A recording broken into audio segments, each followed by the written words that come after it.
Hello and welcome to the Living Life Differently podcast. We are the Mahojos. I'm Amy. And I'm Ali, and we live in a static caravan on a farm in South Wales with our son Ollie and our dog Dizzy. We're currently on a year off together, waiting patiently to get going on a European campervan adventure. In the meantime, we decided to set up this podcast to share stories of women who are living life differently, women who are doing things different to the norm. So if you're feeling a little stuck in life or need confidence to make some big changes, then keep listening as we have some brilliant guests. In this episode, we catch up again with my sister Ellie about her big move to Portugal. Ellie was our first guest on the podcast talking about her move to France. Now that she has a new life in Portugal, she reflects on how and why she chose to live there, some of the pros and cons, and the power of becoming debt-free. Enjoy the episode. So, hello and welcome again to our podcast. Ellie, thanks so much for joining us. Hi, good to be back. So we're attempting to do this podcast for the first time ever outside, so hopefully that goes well. It's about 10 degrees here in sunny Wales in the middle of February. We've got the baby and the dog, so we'll just see how this goes. It might not work out, but hey, we'll try anything once. So yeah, thanks once again for joining us. Obviously, this is your second podcast with us. Mm-hmm. Do you want to just tell us a bit about the story that you shared with us from your last podcast, a bit of an overview of what that was about? Yeah, sure. So back in 2008, 2009, whenever the housing crash was, the financial crisis, I lost my job, which resulted in me losing my house and having to think about making a big change in my life. And I ended up deciding that moving to France would be a good idea. And so I bought a crappy old van for 400 quid, stuffed all my possessions in it and went off to live in France, where I lived for the next 10 years. Brilliant. And the first episode, obviously you did the first episode on our podcast for us, and we're really grateful for that. And it's been received really well by people that have listened to it already. And two questions have come from that from some listeners. So the first question that people were keen to know was what happened to the house in Nottingham. You know, that you mentioned that you had tenants there initially, but what happened next then with the house? Yeah, so I was in France. So it was when I was still in Léger. So it was the first 2 years that I was in France. I was still renting the house out for at least the first year. I can't remember exactly how long I had it for. But yeah, so the cost of running the house, the mortgage and everything, the tenants were barely covering the cost of the mortgage, so it wasn't ideal. I had a property manager who was taking a percentage of that as well. The boiler broke, there was a problem with the electrics, and so I ended up sort of shoveling more money back into the house than I really wanted to pay. And if anyone listened to the first episode, I was talking about, living on €600 a month, which obviously is not a lot of money. And I was sending back a considerable chunk of that, to fix stuff, which I didn't really anticipate and hadn't really sort of planned for. So after another sort of 6 months or so down the line, I think it was, I just decided that it just wasn't worth it. It wasn't paying for itself. I wasn't earning any money from it. And also looking at the longer term recovery of the value of the house after the financial crisis, the recovery rate to get it back to the value that I'd paid for it was something like 10 or 12 plus years. So I would have been in debt and sort of struggling to kind of keep the house anyway going forwards. And even then, after sort of 10 or 12 years, the house may have got back to the price that I paid for it. So I just basically decided to cut my losses, which, it took me a long time to actually make that decision. But when I'd made the decision, I thought, yeah, this is definitely the right thing to do. So I got in contact with Northern Rock. I got the property manager to finish off the tenants and not finish them off like that. Bump them off. So I got the tenants were told that I was selling the house. And it ended up actually going to auction, which was really, really bad. So, yeah, I actually ended up it got sold off at auction for about half of what I paid for it, and I ended up owing Northern Rock a lot of money, which was pretty shit. So yeah. I remember you saying in the last interview that you kind of got to the point where you just felt like your possessions and the house almost was just, you know, I don't know if you used the term, it was just bricks and mortar, but it was something like that. It was as if you'd got to the point where the attachment had gone and you were kind of in a mindset where you could leave the house and, you know, leave your possessions and get on with everything. So when the house went to auction, did it have an impact on you mentally, or was it still kind of part of the process for you kind of starting a new life abroad? I think, well, before it went to auction, I'd actually sent my keys back to my friend Emma, who was still living in Nottingham at the time. She's actually now living in Bangkok. Maybe you should interview her for another episode. But yeah, so I sent her my keys, and I got a whole load of friends, got access to the house. One of them took the Welsh slate fireplace. I was just like, take whatever you want, take anything that's left, and put some money in my bank account. So my friend Gary went in, took some stuff. My friend Claire took the garden furniture. Emma had a few bits and bobs. I think Karen had a few bits and bobs. And so various people, various friends of mine would just sort of bung me a few quid and took some of the stuff. And at that point, I'd already sort of closed the door on it mentally, I suppose, in the sense that, you know, once I'd left there, I'd only left things I didn't really care too much about. You know, there was a nice bed for the tenants, obviously, to sleep in, or a couple of beds, whatever, nice furniture and stuff. I think you guys had Amy's mum had the dining table and chairs, which I was really, really, really fond of, but at least you guys got that.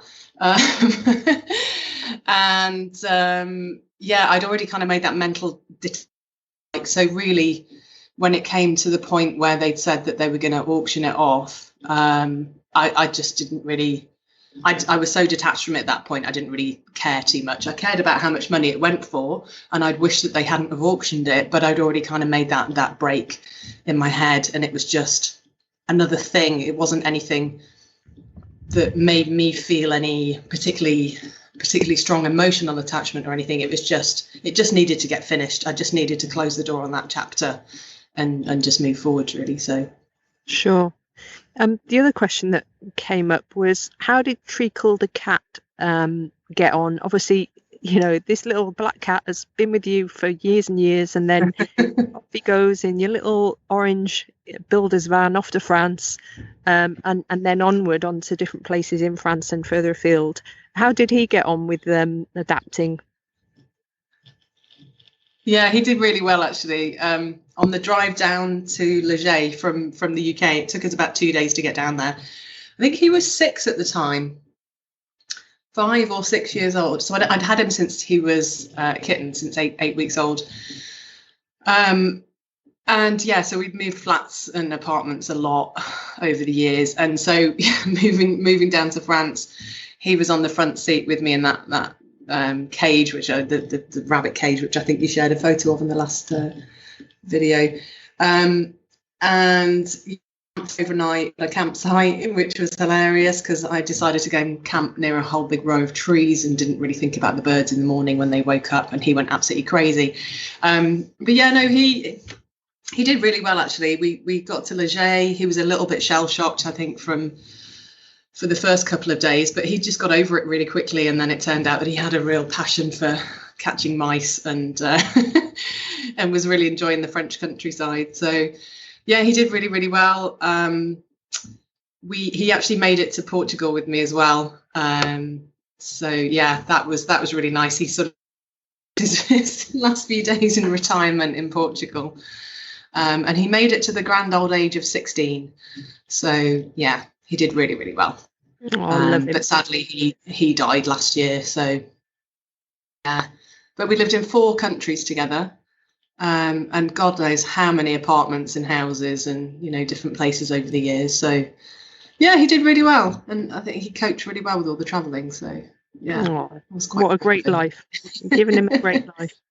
So yeah, You made this enormous move from Nottingham to France. You almost stuck a pin in a map and ended up in the little town of Leger before you then moved on to Chamonix. And then you made this other big, brave leap and moved to another country, Portugal, obviously, which is where you are now. So tell us a bit about what was happening for you during your final kind of months in France. What was the main catalyst for thinking, you know what, I need another massive change? I'm going to go to Portugal. Yeah, so a couple of things. I think it was probably the last 2 years that I was in France. I was just really, really struggling financially. After the van broke down, eventually, I just didn't have a car for 5 years. I didn't have any kind of transport apart from my bike, my mountain bike. So I was really, really struggling financially.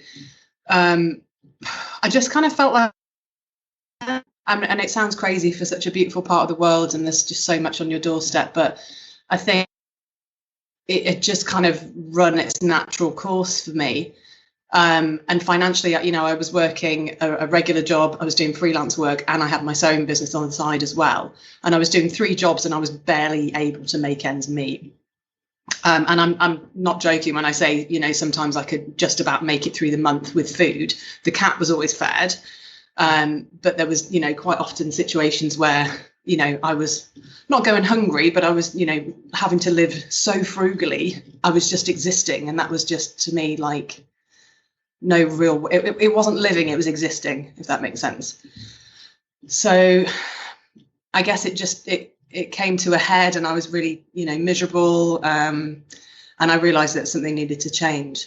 But then what also dawned on me as well, which I found really interesting, is that looking back over my life and where I've moved and when I've moved, and these big sort of changes that have happened, they seem to happen in 8 to 10 year segments. So even going back to where we were born in the Lake District, when we left the lakes, I think I was like 7 or 8 years old, maybe around that age. And then, you know, significant moves and changes in my life, like going to university. I was in Leicester for sort of 6, 7, 8 years. Then I moved to Nottingham. That was another 8 or 10 years. And then I moved to Leger, and that was 10 years in France. And I'm like, hang on a second, I can see a pattern that, you know, every at least, you know, sort of 6 to 10 years or whatever it was, a big change is going to happen, and I'm going to move, you know, somewhere sort of quite dramatically different. And that just seems to have been a pattern that I realized was happening throughout my life. So it just kind of seemed like the appropriate time to get up and go. And I'd never been to Portugal before, don't know anyone here, don't speak the language. I just thought, where can I go that isn't snowy? I'd had enough of where can I go where I could mountain bike all year round? It's a little bit warmer. But yeah, so I was just kind of like looking for somewhere to live. It took me about 6 months to find a place that I thought looked half decent. There's a lot of crap on the market, decent prices and everything else.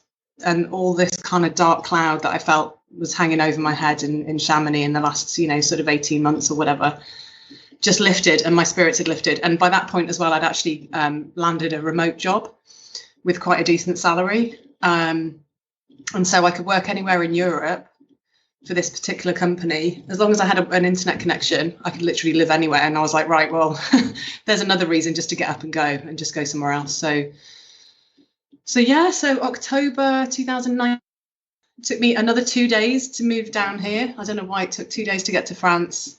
Well, I do know, because the van was old and cracked and full of loads of stuff. And then, so this time around, it also took 2 days. And so I think I left Chamonix on the 6th of October, and I got down to the house that I'm talking to you from now on the 8th of October, 2019. So, yeah. Also with treacle on the front seat in the car.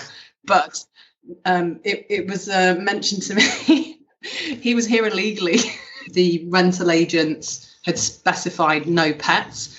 But I sort of chose to ignore that. And also because it wasn't on the contract, it wasn't legally binding.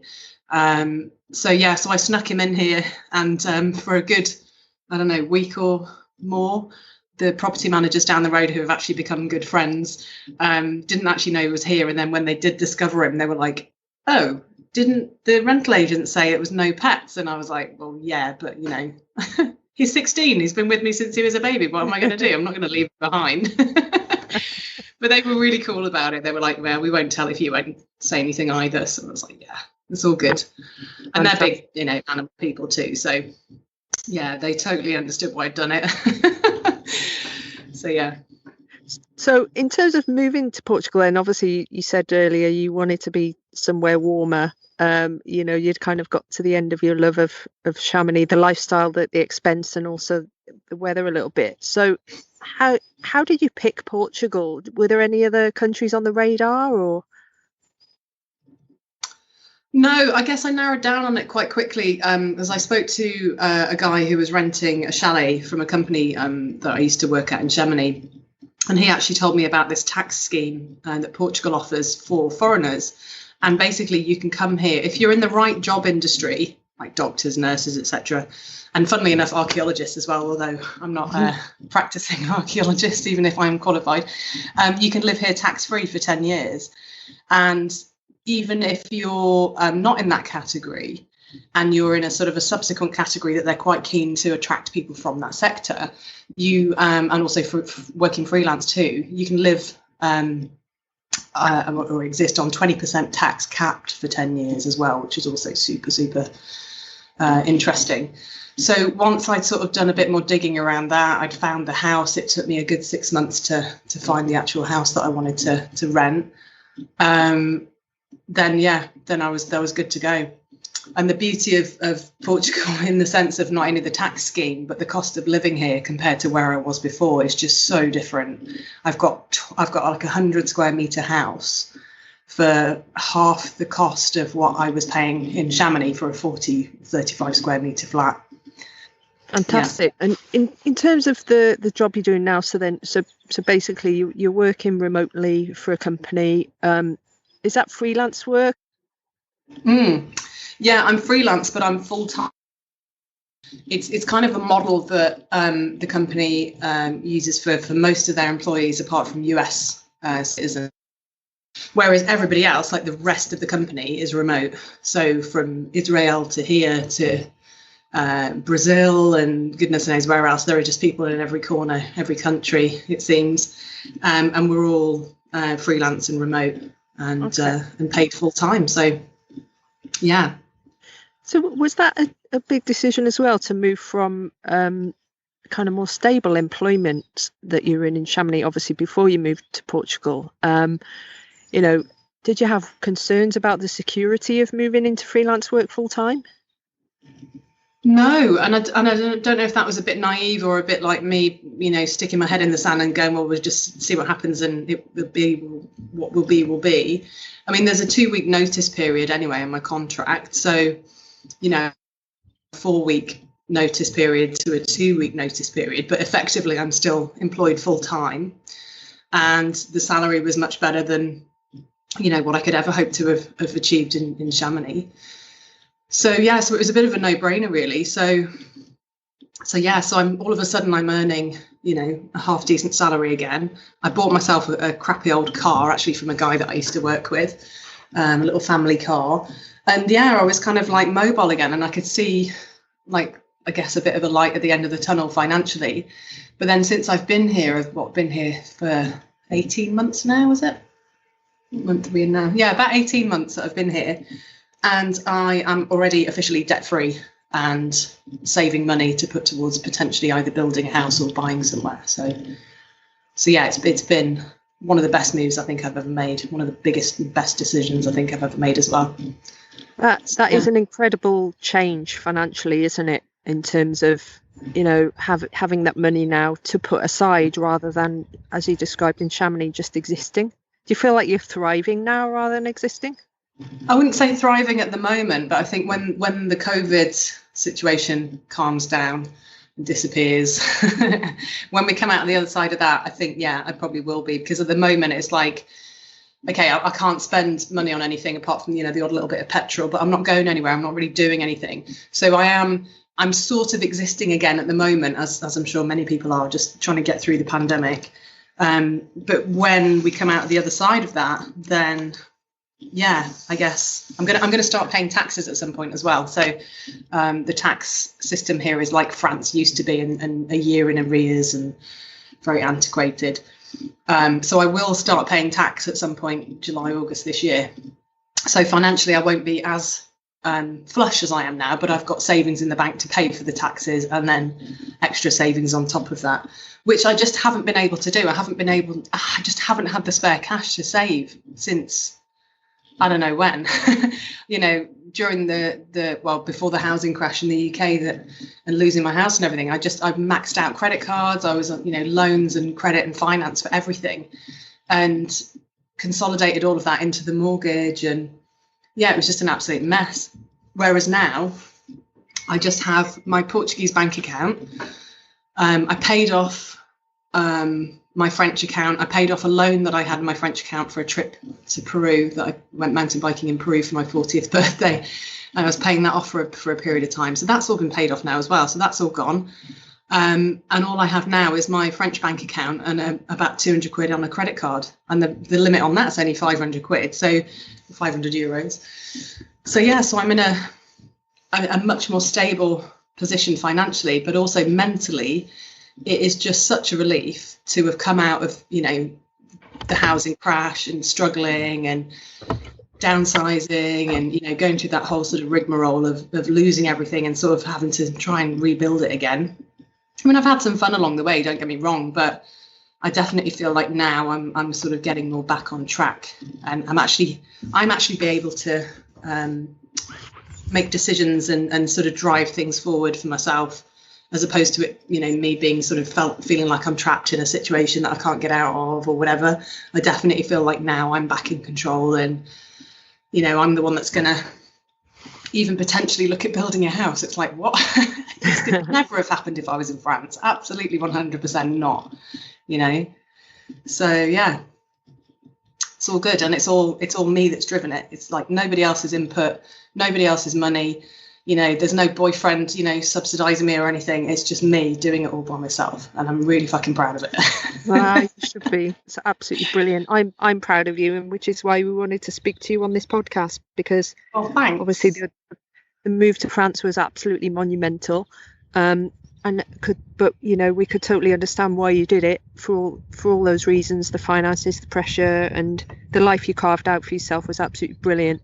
And I remember really distinctly actually coming to visit you in France with Amy and Dizzy, and you hadn't been there that long, but I remember you speaking French. Like, in my head it sounded like you were fluent, and I was like, oh my god, amazing. And you were like, oh no, there's still so much I don't know.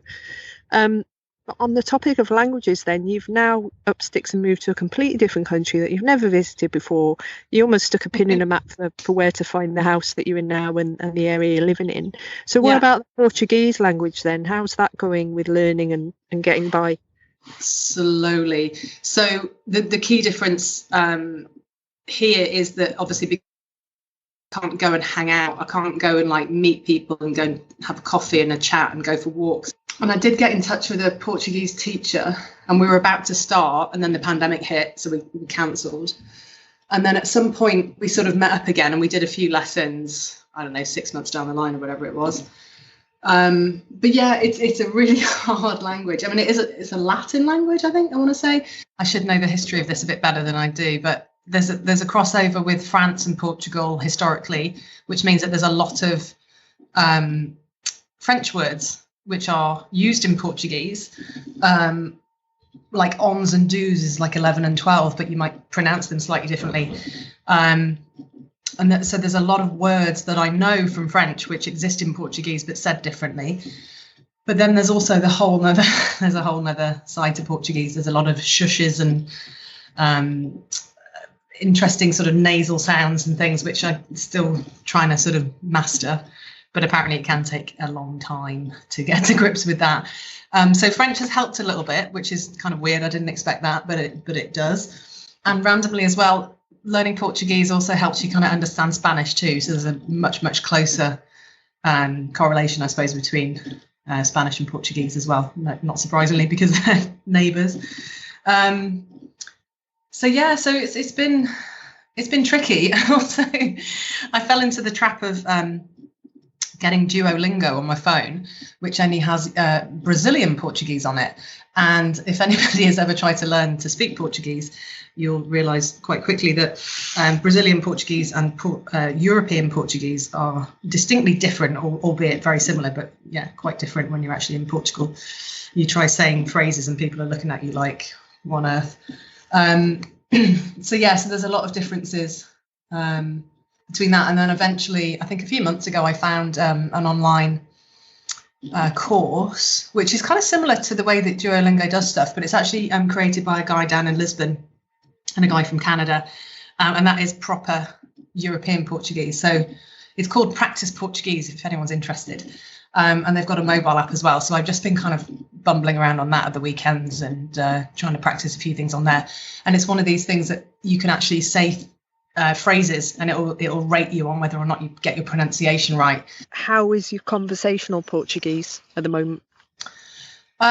So pretty limited. Again, going back to the sort of the French examples of like going to the pharmacy or going to fill up the car with petrol, or the supermarket, how to say have a nice weekend, and sort of little phrases that you can get by and be polite and not sound like an absolute impatient or horrible person that's just like, yes, no, I want that, da, da, da. So I've kind of learned, again, those sort of little phrases that are kind of like day-to-day shopping phrases. And actually, when I did manage to meet up with the Portuguese teacher, Raquel, down in the village, we actually did some practical lessons together. So we'd actually go to the butcher's together and have a conversation where I could actually practice and make mistakes and, get to sort of learn on the job, if you like. So much more practical sort of lessons, which was really useful. But there's the kind of underlying grammar and the structure of the language, which is what I'm going to try and get to grips with a little bit more ahead of the game. When I was in France, I think I only sort of really started appreciating the grammar and why I was saying what I was saying sort of came much later on. Whereas this time round, I guess I'm trying to learn the grammar and the sort of the sentence structure ahead of time, because that is sort of similar to French in that sense, that the way that a sentence is constructed is very similar. So I guess that's going to make things a little bit easier, although there are things like the usual sort of grammatical things where there's like an exception to the rule, and there seems to be a lot of exceptions to rules, and it's like, oh god, I'm never going to learn this. But yeah, it's just practice, isn't it? I mean, it took me 10 years to feel comfortable talking French, and it wasn't fluent or grammatically correct by any stretch, but I've only been here 18 months, so I can't really give myself too much of a hard time if I can't say much more than like what I want at the shops and please, thank you, and take care, goodbyes. There's time. There's plenty of time to learn, isn't there? Yeah, totally. And I know that obviously we're still in the middle of the pandemic and you've only been in Portugal for 18 months, but how do you and kind of what advice would you give to anyone in terms of like integrating yourself into society? Because you've literally landed in this little town/village in central Portugal, a bit like what you did in France, but I guess that was different, wasn't it, in France? Because in Leger you were live-in staff, so you already had that kind of social element and people around you. But with Portugal, it's different, isn't it? You're in a house on your own, you're working freelance on your own. So how do you integrate in society, especially where you don't know any of the language? What have you been doing? So I went down the same sort of path, if you like, as what I did in France. Again, sort of tried and tested methods. When I first got here, obviously it's a bit different at the moment, but so when I first got here, I was looking out places to go mountain biking, groups that I might go walking with, and then I just sort of reached out to the tourist office, who then put me in touch with a few people, a few events, things like that. So I and actually two of my girlfriends in Chamonix had put me in touch with a local mountain bike guide before I left as well, and passed on some details, because I didn't actually know, which was another stroke of luck, that over in Losa, which is about half an hour drive away, there's a downhill bike park, and it's actually on the World Cup circuit as well, which was like, oh my god, this is amazing. So that's only half an hour's drive away. So gravitated towards like, right, who can I meet that does mountain biking, and so in the November, bearing in mind I turned up in October. In November, I joined an Avalanche Race, which is like a mass start downhill bike race where everybody just sets off all at once and careers down the hill. Fastest over the line finishes and wins. And so I did that. And then I joined a Jeep Safari 4x4 thing. I went on a walk with like a guided group walk, mushroom picking and sort of nature nerding, again over in Lozar.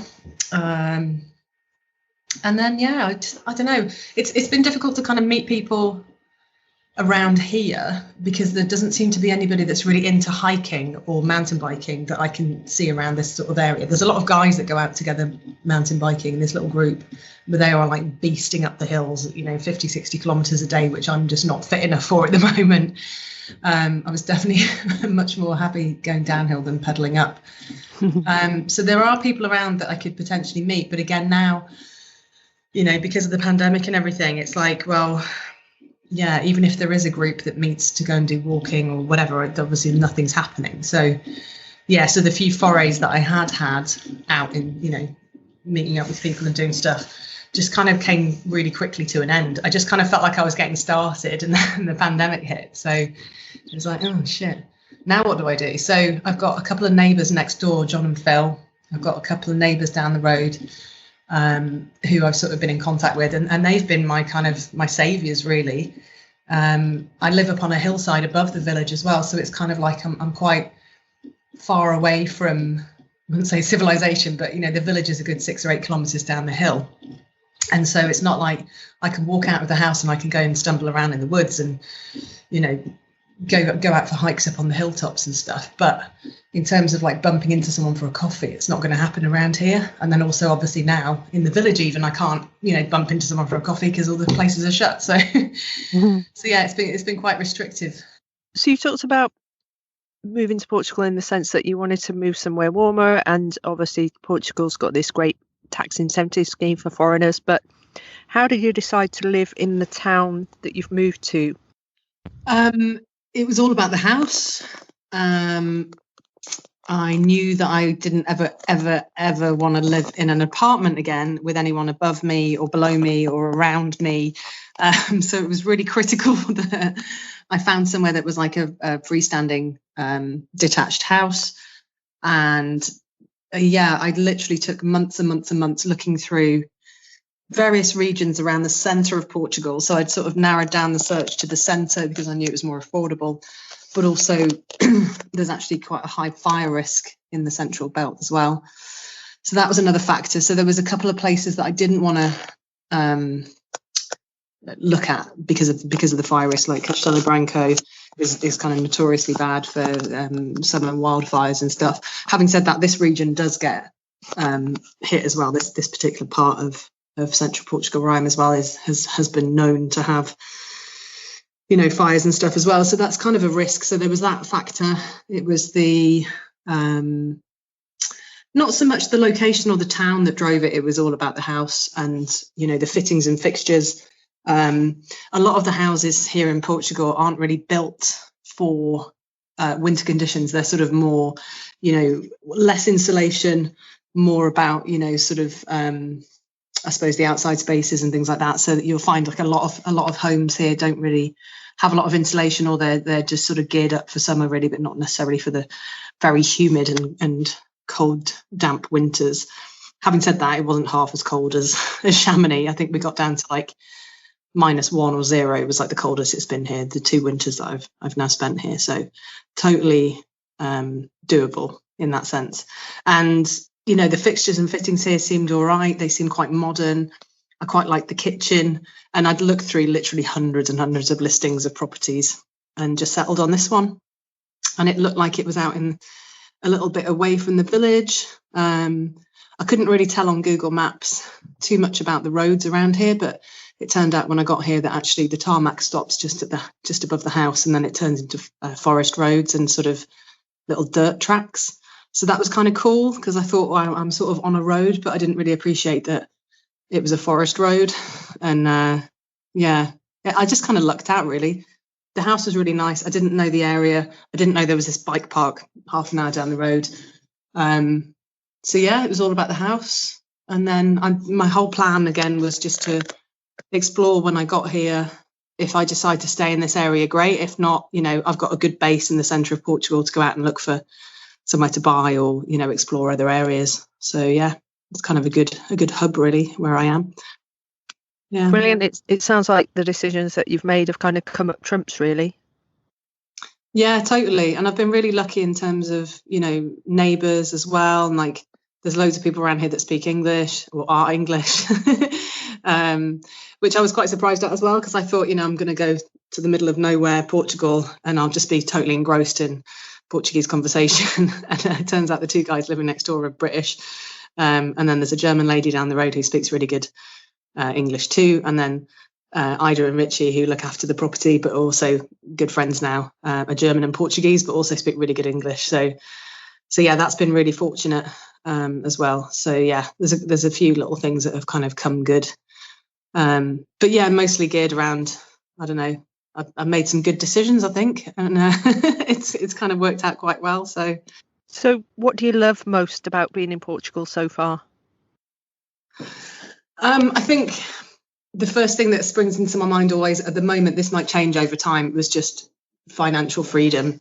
It's just been so long since I actually had any financial freedom. And that for me was just like, it's just been absolutely fantastic. And yeah, that's like a real game changer. And just like the weather and the views, like it gets to around like, I don't know, it got to nearly 40 degrees in the summer, just gone.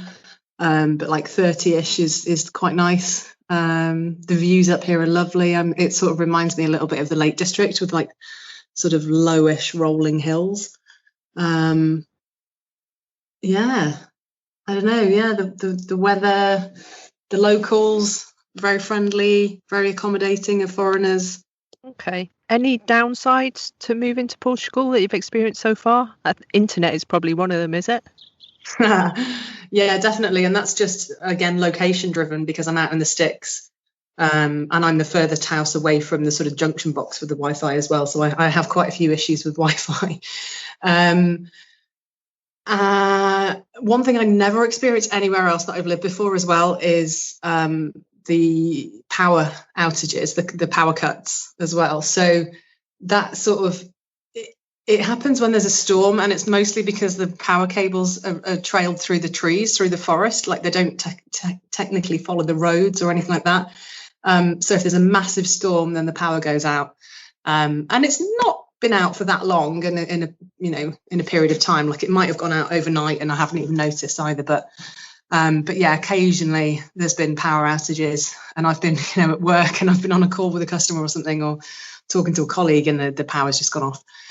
So I've got a couple of uninterruptible power supply boxes now, so that I can work uninterrupted for at least 8 hours before the power comes back on again. So that was like a new experience. And yeah, sort of being very cautious of wildfires. That's something, again, I've never had to deal with, and it is quite scary. I literally gave myself a fright. I got a barbecue just at the end of last summer, and I freaked out really badly because I could see some of the hot embers flying through the air, and I was like, oh my god, I'm going to start a wildfire all of on my own. But yeah, it's really, really dangerous, and like you even have to be careful of like using garden equipment and stuff like that. So like a lawnmower might hit a stone and create a spark, which would create a fire. So there's sort of lots of monitoring that goes on, and there's lots of things that you should and shouldn't do because of the potential risk of wildfires. So yeah, that's quite. I haven't experienced a wildfire. I hope not to, obviously, but I have to have like a go bag ready. Well, I don't have to, but I've decided to have a go bag, and there's some clothes in there and some stuff for the cats, and then bottles of water and a few other bits and bobs. So if I did have to get up and run in the event of a fire, I've got all that stuff ready. So that was just like a bit of a weird, unusual thing that I've never come across before, but I'm kind of, I suppose, slightly prepared for it if it does happen. So Yeah, fingers crossed it doesn't though. So Yeah, fingers crossed this end too, definitely. Can you see yourself staying in Portugal for a while, or do you feel like you might be on that little cycle, 8 years down the line, you might be upping and going somewhere else? yeah, I kind of feel like that's just my natural rhythm, is just that cycle of sort of 8 or 10 years. Yeah, I mean, I'm like, if I continue in this job, or if I continue in another remote job, and I can travel and go and do my work from another country, then I'm definitely up for exploring more places. I think I've just kind of started to realize as well over the last few years that I do need, to see fresh things and to experience new things. And I know my blog is like, go new places, do new things. But it really does ring true with me. And like, I get bored quite easily of being in the same place and doing the same things and seeing the same things. So I always need that kind of, I don't know, that outlay of like going somewhere new and experiencing something different. So for now, Portugal's fine. Like I said, I've only been here 18 months. I'm not bored of it yet. I haven't explored half of what I wanted to do by this point, obviously because of the pandemic. But I know there's whole areas that I'm desperate to get out and explore once everything's back to normal. But who knows? I mean, yeah, I don't know. I could stay here longer term. Might meet the man of my dreams, probably not, but I don't know. Well, fingers crossed for that as well. Yeah, don't need a boyfriend. I'm doing quite all right by myself. But yeah, I don't know. We'll see. I don't know. I'm up for change. I don't mind it. It's quite refreshing, and I think more people should try it. To be honest, it gives you a real good perspective on life, and sort of seeing things differently and experiencing new things, whatever that might be. I think it's just really good for you. So yeah. Just since you've been living there, obviously Britain has officially left the EU. So has that affected your rights at all for being a Brit living in Portugal? No. I had to. Yeah. So you have to have a residency certificate if you're going to be living permanently in Portugal. So you have to sort of declare yourself at the town hall and get a certificate and a stamp and an official seal or whatever. So on that, I registered on that for 5 years on my British passport. But since I've lived here, because we've obviously got Maltese family on part of our family, I managed to finally get hold of my Maltese passport as well. So when I next register as a resident here in another 3.5 years time, I can actually register on my Maltese passport. I'm not sure that it's going to make a massive difference for anything really. That's the only way that I can think that Brexit has kind of like affected me. But I don't think there's any other implications really. I mean, now that I've got the Maltese passport, I can travel and do whatever, go wherever. I don't have to worry about any restrictions, or I can go into the non-British line in the airport, which would be great. Go in the European line and still stay there. So yeah, I don't think it's really affected anything. Yeah. So for anyone considering moving abroad, emigrating, taking their whole life somewhere else, what are the main things you think they should consider before they move?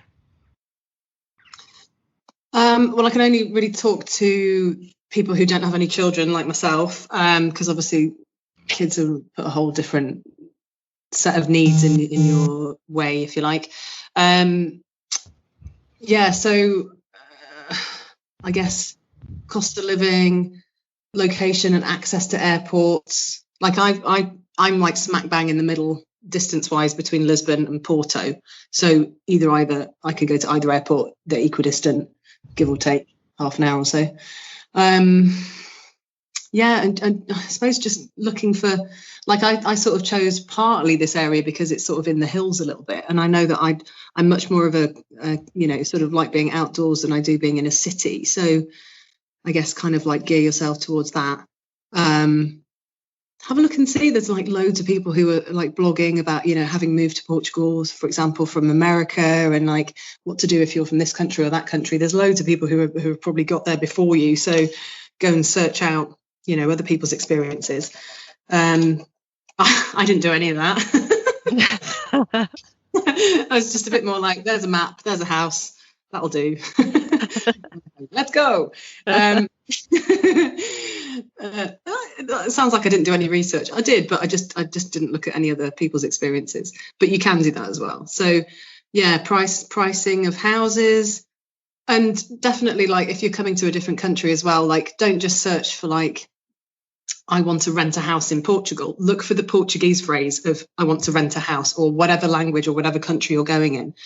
So don't get sucked into the whole like expat only search engines and things like that. I would definitely say, you know, it's going to broaden your options if you start looking in the local language and start thinking ahead, like, okay, what's that country's language? What's that phrase for renting a house or buying a house or whatever it is that you want to do? And it'll open up a lot more doors for you, and probably more affordable options as well. When I first came here, I still had social media accounts, which I've now ditched. So I managed to find someone on Facebook who recommended a guy that helps you import your car, for example. And I wouldn't have found that had I not been on social media, you know, looking through some of these expat forums and stuff. So there are benefits to it, but if you're looking for accommodation and stuff like that, then, you know, try and think about searching in the local language. And yeah, you'll definitely find a lot more. Well, I definitely found a lot more options that way. So yeah. I think that's a really valuable tip. I certainly wouldn't have even thought of that, you know. I would have stuck into Google, you know, house for renting, whatever village you were thinking of going to. So, but that's brilliant. Really good top tip. And just quickly, in terms of, I know you've said about you've managed to become debt free and start to save money and things like that. But just give people an idea of the cost of living in Chamonix versus the cost of where you are now. How do things compare in terms of rent, in terms of food, in terms of bills? Sure. So I would say, as a really rough and ready guide rule, Portugal is at least half as cheap, half as expensive, half the price of what I was paying in Chamonix. So, for example, the last apartment that I lived at was €700 a month. It was in the bottom of a chalet underneath a family. It was about 40 meters squared. And it was 700 a month in euros. Now in Portugal, I'm paying €350 a month for a 100 square meter house. So I've got more than double the space for less than half the money. So that on its own is just crazy. Electric bills are probably about the same in terms of, you know, France to Portugal. So over winter, I'm probably spending about 80 or 90 euros a month on electric, because I've got the air conditioning that I can use as heating, and a few oil heaters and stuff as well. Water is ridiculously cheap here. Sometimes I pay about 11 euros a month for water. Sometimes I pay 4 or 5. It's crazy. I think that was subsidized over last summer as well with the pandemic. So that was slightly skewed the numbers, but it's still, you know, really, really affordable. So the cost of food, again, probably, I can go and do a trolley's worth of food shopping down here, and I probably would have got like a couple of baskets of food in Chamonix. So probably again half as expensive food wise and stuff as well. So yeah, that's good to know. And the wine is really good and really affordable too. That's another big bonus, right? Portugal makes a lot of its own wine. I can recommend a few regions of red wine if anyone's interested. But it's bloody good, and it's half the price. Fantastic. We're all coming now. Quick, pack our bags. But I guess there are going to be, you know, from the north to the south of Portugal, there's going to be a skew in the different costs of living as you go closer to the kind of more commercial or city centre or touristy areas. But it sounds like you found a real sweet spot that really works for you. Yeah, I mean, the prices and stuff that I've quoted are for this specific area of central Portugal, which, you know, I'm 3 hours drive from Lisbon. If you go to Lisbon or the surrounding area, you know, most people, it's like a kind of London and surroundings, right, for prices. It's the capital city, so expect expensive prices. But and something I read or I saw online from somebody as well that was coming over from America, and she was like, yeah, don't expect that, even though it's a really hot country in the summer and generally a warmer country, don't expect there to be air conditioning So you would just rock up somewhere and be renting somewhere. Like when I first moved in here, there was no air conditioning, and I was like, holy moly, this is going to be tough in the summer. And I actually talked to the owners and got air conditioning installed, and I paid for it, which was fine. But yeah, there's certain things like don't expect things like that. But also, yeah, around Lisbon, around Porto, the prices go up significantly, obviously because they're nearer to the airports and the capital city and whatnot. And then down in Faro, Albufeira, sort of along the coast, obviously more expensive because people always want to live by the sea. So for me, I'm quite happy. I can get to the coast in about 2 hours, hour and a half, 2 hours. But for me, it's more about being in the hills and the mountains. So for me, this is an actually absolutely ideal location, but it wouldn't necessarily suit everybody. So yeah, kind of look for what you are interested in doing in a place that kind of suits your specific needs. But for me, Central Portugal, price wise and location wise, for the stuff that I do as hobbies is absolutely ideal. So yeah. Fantastic. And can you give us one word to describe your life in Portugal? Awesome. What a great note to finish on. Again, thanks so much for sharing your life experience of packing up from France and moving to a completely different country, one you've never visited before, one where you can't speak the language, one where you don't know anybody, one where the cat comes with you. I'd love to see what happens in another kind of 7-ish years time and see where you trundle to. Yeah, like which country am I going to go to next? Yeah, I mean, if anyone's thinking about doing it, I mean, I might sound a bit nuts or brave. I don't know. I might sound quite ballsy or naive. I don't know, like sometimes you've just got to do it. If you just want to live life a little bit differently, experience new things, just get up and do it. In my experience, so far I haven't looked back, so definitely recommend it. Change is good. Thanks so much, Ellie. No worries. Talk to you soon.